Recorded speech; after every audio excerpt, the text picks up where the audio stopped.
all the furnishings and the fixtures inside the building, none of that existed after the collapse. There were no desks, there were no phones, no computers, no copy machines, no chairs, nothing. That had all been pulverized by the tremendous amount of energy that was created by this collapse. And it was just pulverized into this dust. And we're in the geographic center of that dust. Sergeant Jonas, ladder 6. We're on the 4th floor. North Tower. We need help.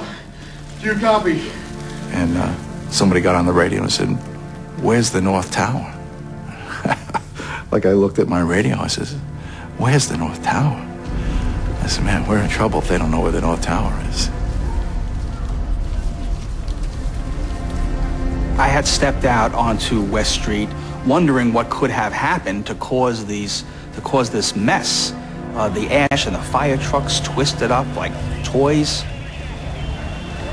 I went back towards the building where there was a fireman, and I walked up to the fellow and I said, "Hey, there's a body over here." He looked at me with a look that I sensed, hey, why is he looking at me like I have two heads, like I'm crazy? Why is he giving me this look? And he said, "Just go on." And I realized there were actually bodies and people scattered all over the place. And you couldn't see what the scene was like because everything was covered with ash. Cones of bodies. Cones of bodies. Cones of bodies. Stay with me. Cones of bodies. Cones of bodies. 2,749 people died in the Twin Towers that morning, including Melanie DeVere, Christine Olender, and more than 150 delegates and staff at Windows on the World. Elaine Gentle and 95 of her colleagues at Fiduciary Trust, including Ed Emery.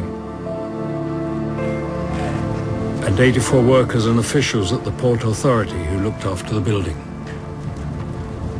The people that I knew at the Port Authority are Jerry Guggen, Bill Jones, Tommy, Clara, and Margie, and all these people. They've just, just like...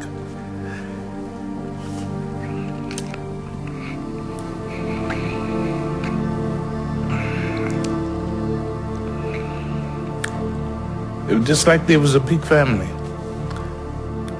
Are you going to be okay? In the North Tower, Frank DeMartini and Pablo Ortiz both lost their lives. They were still helping people to escape when the building collapsed. Well, I mean, I think for me, there still is this burning, hole that you don't really know what happened. And of course, I would like to know more about, what was happening, and I know he'd love to tell it. He would be so sad to see them fall, and saving as many people as he did, that it was somehow fitting that he went up into the air with the buildings. Along with Mac Hanna, who escaped the building helping evacuees, Pablo and Frank saved the lives of over 50 people. Amongst them were Rick Bryan and the 22 people trapped on the 89th floor, including receptionist Diane DeFontes. Yes, sir, you have a 2:30 followed by a 4:15. Pablo's wife put up a website, and her children were on it, and I sent her an email, and I told her, I tried to tell her how I felt, and that her husband and their father is the reason that I'm alive. And I know that his absence is a terrible thing. But here is a man that you can be proud of because he saved other people's lives. Stanley Premnath and Brian Clark both survived. 61 people from Brian's company, Eurobrokers, lost their lives. as did 23 from Stanley's company, Fuji Bank. Victor Wald and Harry Ramos were both killed in the collapse of the North Tower. We got a picture of Harry Ramos. It was a brilliant picture. It was a very sharp picture with a Rolex watch. And I said to my children, well, you know, Victor didn't die by himself. An angel came and took him, and Harry was his angel. Harry was the only person from his company, May Davis, who did not survive.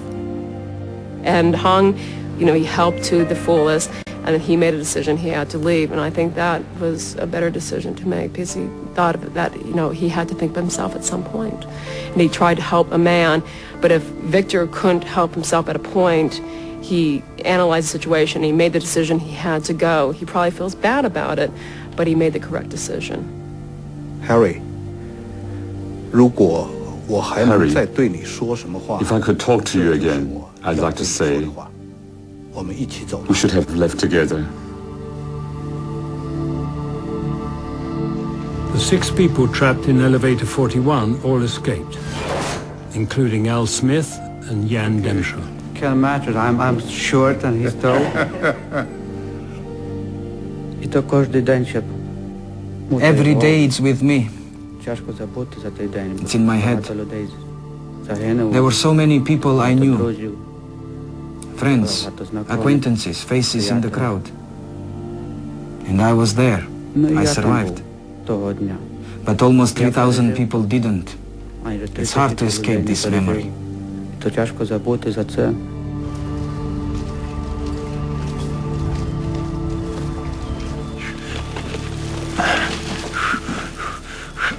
I hear Battalion 1-8 to ladder 6, Battalion 1-8 to ladder 6. Is that you on the radio? I said, yeah, it's me. Rescue 3 to ladder 6, Captain J. Jonas. This is Cliff. I'm coming for you, brother. I'm coming for you. And that was the first, it choked me up. It's the first time in my career where I had become the person in need of rescue instead of the person coming to do the rescue. It would be almost 5 hours before J. Jonas and the 13 people trapped with him would finally find their way to freedom. They owed their lives to an extraordinary piece of luck. Once the collapse reached our area, it kind of ran out of energy because the pile itself was about 6 to 7 stories tall, the debris pile. And we were in that 2-story cocoon. If you were lower than that, the debris settled there and you didn't make it. If you were above that, you were part of the kinetic energy of the collapse and you didn't make it.